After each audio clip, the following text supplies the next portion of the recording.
se nós nos habituamos a ler somente livros de filosofia, ciências sociais, etc., etc., nós não estamos conscientes do elemento ficcional ali dentro. Né? O que significa que nós tomaremos tudo num sentido literal, plano e raso, e acreditaremos que o capitalismo de Karl Marx realmente existe, que a tal da ética protestante realmente existe, e vamos tratar como coisas essas criações da imaginação humana. E perderemos justamente a tensão entre essas formas e a realidade. Mas na análise da realidade, tudo está nessa tensão. Tudo, tudo, tudo, tudo. É por isso mesmo que nenhuma fórmula tomada linearmente jamais funciona. Está entendendo? Então, é uma arte sutil. Em parte você vê esse mesmo problema na pintura. Então, você vai pintar um retrato, por exemplo. E, bom, você tem que dar ao personagem retratado uma forma. Essa forma certamente não é a dele na realidade, mesmo porque o personagem é tridimensional e você vai passá-lo para o plano. Tá certo? Então, mas tem que ser uma forma que seja fiel à realidade, mas que ao mesmo tempo não dependa dela, tenha sido criada inteiramente pelo artista com linhas e cores e tintas. Você vê, é um negócio químico que você vai usar. Então, o retrato, evidentemente, ele não é a pessoa, ele tem algo da pessoa, mas ele tem algo dele próprio. Então você tem a técnica da pintura por um lado e você tem a capacidade visual do pintor por outro. E essas duas estão numa tensão permanente. Se você fosse se ater à realidade, então, em primeiro lugar, você não poderia pintar coisas que se movem. Você só poderia pintar naturezas mortas ou modelos que ficam paradas. Esse mesmo modelo que fica parado não fica muito parada. Quer dizer, eu já desenhei com modelo, quando eu estudava desenho, tinha isso, tinha a menina pelada, sentava em cima da mesa e tal, e ficava lá. Mas ela mexia um pouquinho e atrapalhava tudo. Então,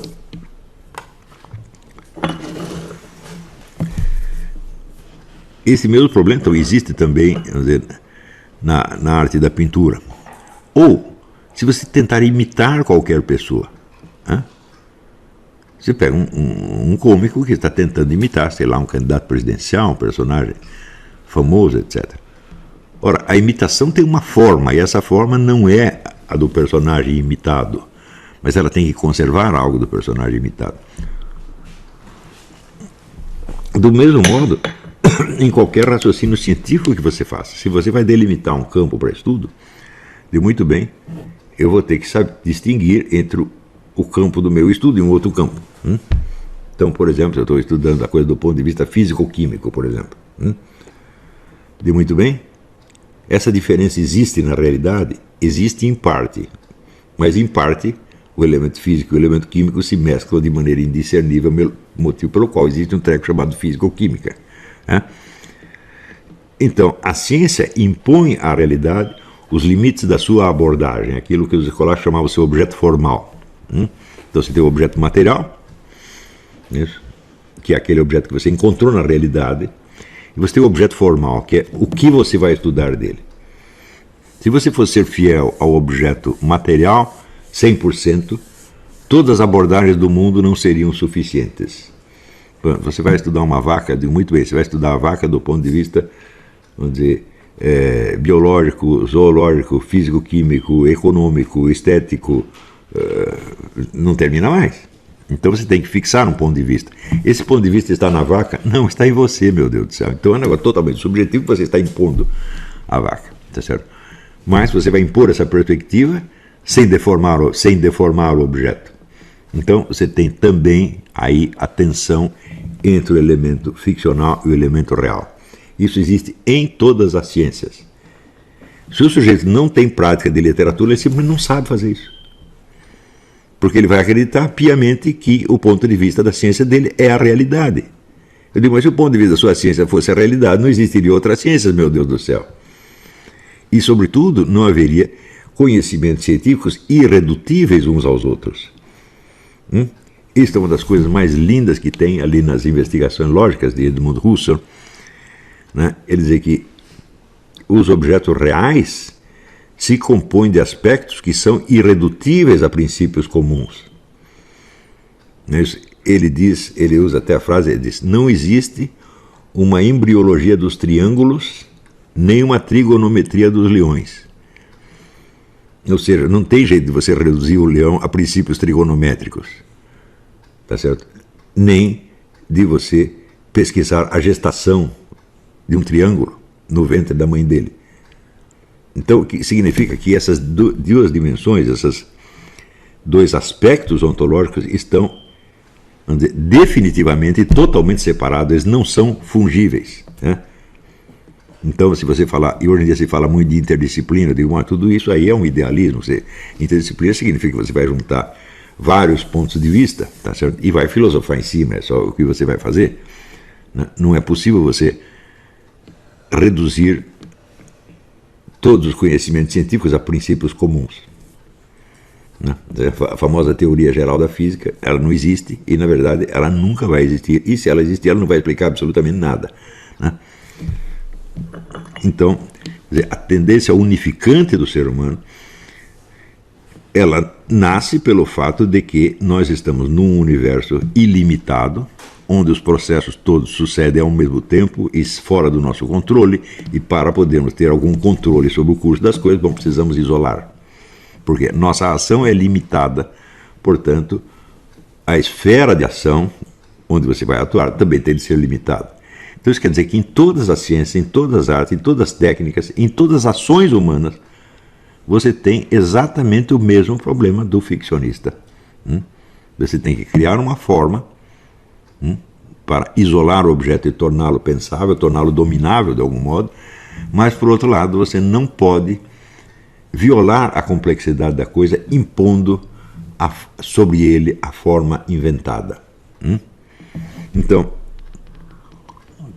existe alguma outra atividade humana na qual você possa treinar isso aqui? Eu digo, bom, existem as artes, por exemplo, existe a pintura, né? Você pode treinar isso pela pintura. Mas, você sabe, a pintura só vai pegar o lado estático das coisas, ela não vai pegar, quer dizer, o movimento, tá certo? Então eu vou fazer cinema. Eu digo, bom, mas o cinema você está limitado às possibilidades técnicas da câmera que você vai usar. Ela vai determinar em grande parte o que você vai filmar e o que não vai. Então, na verdade, a única atividade humana que ao longo dos tempos desenvolveu essa tecnologia desse equilíbrio entre forma e matéria, entre o objeto formal e o objeto material, é só a literatura. Não há outra que tenha levado isso a tal ponto. Portanto, se o sujeito não tem este treino, o que ele vai fazer é coisificar todos os conceitos da sua ciência ou da sua área de atuação.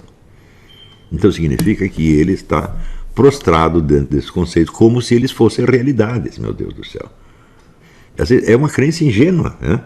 Quer dizer, o indivíduo não sabe a ambiguidade, os limites do seu aparato conceitual. Então ele os usa, vamos dizer, de uma maneira idolátrica, na verdade. Isso, vamos dizer, no Brasil, isso é endêmico. O negro estudou economia, ele acredita que os conceitos da economia são coisas. Estudou física, acredita que os conceitos da física são coisas.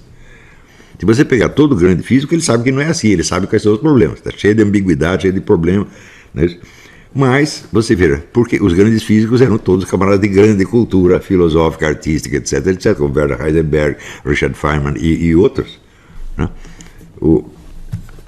Se você pegar, por exemplo, as conferências do Richard Feynman, que foi um dos grandes físicos das últimas décadas, né? Tudo que ele escreve está tão cheio de ambiguidades humorísticas que você vê, não foi estudando física que esse cara aprendeu isso.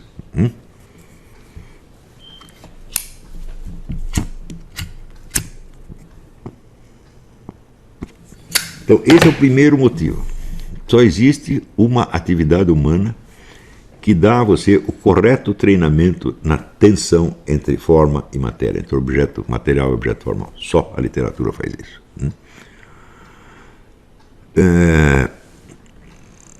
Mas existe um segundo motivo. Está ligado ao primeiro. E é o seguinte, uma criança pequena, ela aprende em média de 800 a 1000 palavras por ano. Então você imagina a ampliação do mundo que vai acontecendo na mente dela à medida que ela absorve mais palavras e consegue se referir a coisas que antes lhe apareciam como puros mistérios inexplicáveis. Então, ele vai passando de uma mera absorção passiva das sensações para uma manipulação inteligente, ativa e criativa, tá certo, do seu ambiente. Então, vamos dizer que uma criança, entre os 3 ou 4 anos, ela sabe umas 3 ou 4 mil palavras. Você imagina o salto que isto é? Quer dizer, primeiro você pega aquele bichinho mudo, cego, burro, que não sabe nada, tá certo? E que não está entendendo absolutamente nada. E apenas 3 anos ele já consegue manipular, agir sobre as pessoas, agir sobre as coisas. É um negócio monstruoso, quer dizer, uma ampliação do horizonte absolutamente formidável. Ora, ainda que você aprenda muitas palavras, você pode passar a vida agindo como se as palavras correspondessem realmente às coisas.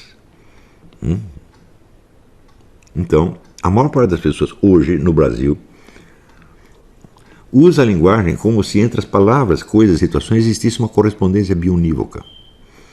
Cada palavra só significa uma coisa e significa sempre a mesma coisa. Então, isso aí não é uma linguagem, isso é um vocabulário técnico, convencional. O que sai da convenção o sujeito não entende e para ele não existe. Como você vencer esta limitação? Só tem a literatura de ficção. Por quê?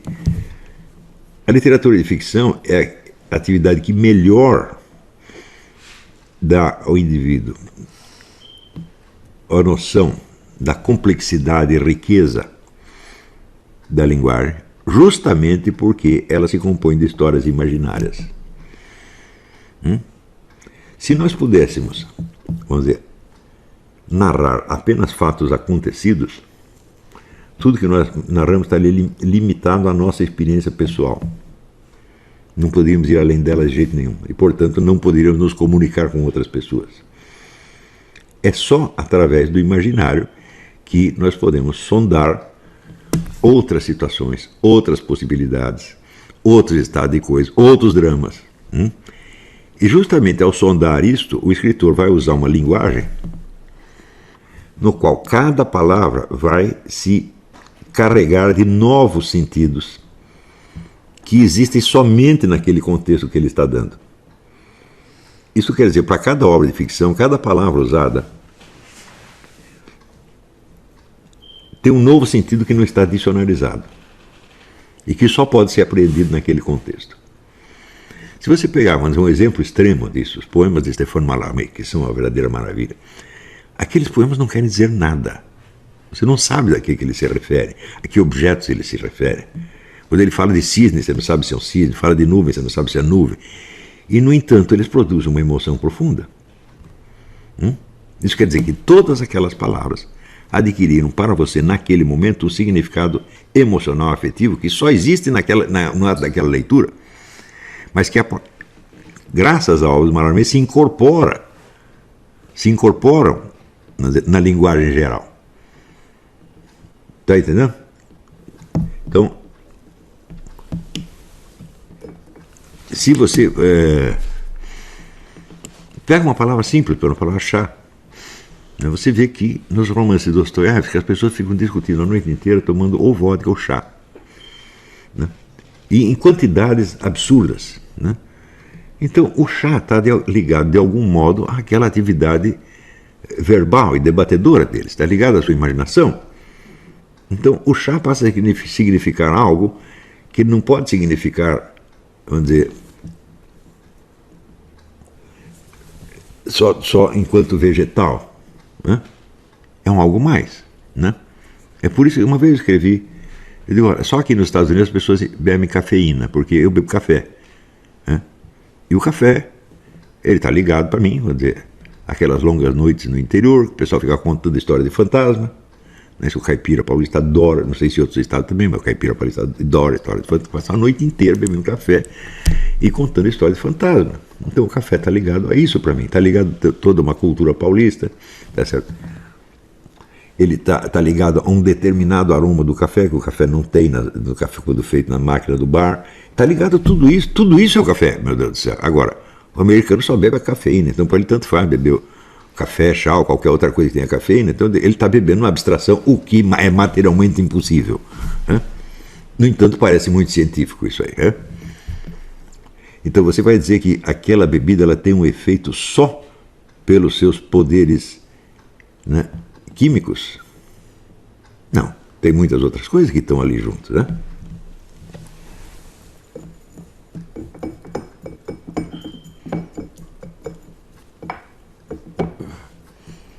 Se você vê maneiras diferentes que as várias culturas manipulam o chá, o café, você vai ver que significa coisas muito diferentes para eles, né?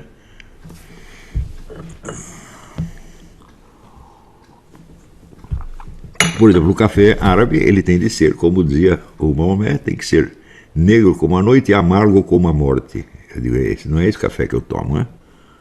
O nosso café aqui é doce, é outra coisa, completamente diferente. Então, eles estão tomando café por um motivo ou por outro motivo, e certamente o café vai ter um efeito neles e outro efeito em mim.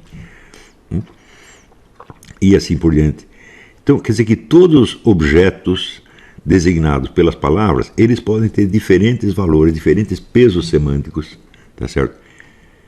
Em número, na verdade, ilimitado. Então, se a criança que aprendeu aquelas poucos milhares de palavras no início não desenvolve esta capacidade de enriquecer esse significado pela experiência imaginária, ele nunca vai entender o que os outros estão falando. Ele vai tratar sempre tudo no plano e no raso, na base da correspondência bionívoca. E isto fará dele um idiota perfeito. Não há maneira de sair disso, exceto a literatura de ficção. Poesia, teatro, romance, conto, etc, etc. Justamente porque ali, se tratando, vamos dizer, de uma exploração linguística do imaginário, o escritor não está travado pelas denotações dicionarizadas das palavras. Ele pode usar quantas conotações ele queira. E você vai ter, para ler aquilo, você vai ter que adquirir essas novas conotações que só existem naquele livro, naquele texto que você está lendo, e não existe em outro, e que não é dicionarizável de maneira alguma. Quando você pega, na verdade, você pega um dicionário, né, eu uso muito o dicionário grego do Bahia, né, e ele dá uma palavra e coloca ali diferentes sentidos que a coisa teve em vários textos literários. Mas ele pega só algumas amostras, ele não pega todos os textos. Não é isso? E, para cada uma, ele vai assinalar somente um sentido, e não dois ou três. Que o escritor, mesmo o escritor, pode ter dado outro sentido em outro escrito. Então, isso significa que, se não temos a experiência da literatura de ficção, nós estamos presos a uma noção rasa, plana e chata da linguagem. E somos escravos da linguagem. Né?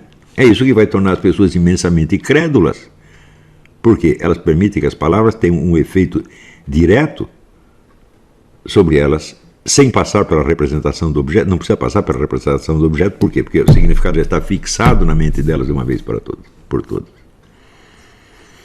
Então, entenderam? O sujeito sem prática literária, sem experiência literária, ele simplesmente não sabe falar nem ouvir. Não adianta, ele não pode adquirir isso. Se ele vai ler, por exemplo, Max Weber, vai estudar Max Weber, não adianta, porque o Max Weber está buscando justamente sentidos fixos para determinadas palavras. Esses sentidos podem ser convencionais, mais ou menos baseados na experiência real, mas convencionais para os fins daquela ciência em particular, que não são de uma outra ciência. E assim por diante. Portanto, se você for adquirir o seu treinamento, então, lendo livros de direito, aí é que você vai ficar maluco e burro pelo resto da sua vida. Né? Então, nós sabemos, por exemplo, a importância que na argumentação jurídica tem os significados dicionarizados das palavras.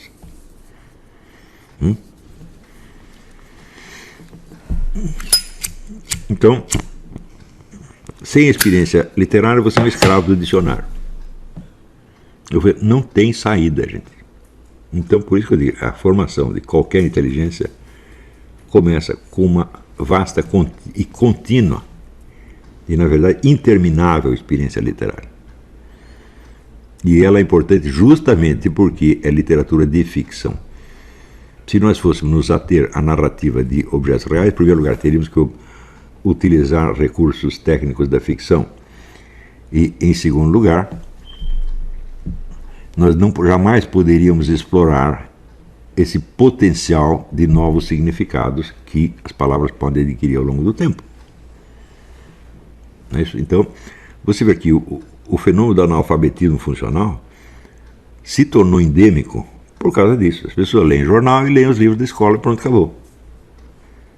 Mesmo que o método não fosse, o método usado de alfabetização não fosse o maldito socioconstrutivismo, ia ter o mesmo resultado.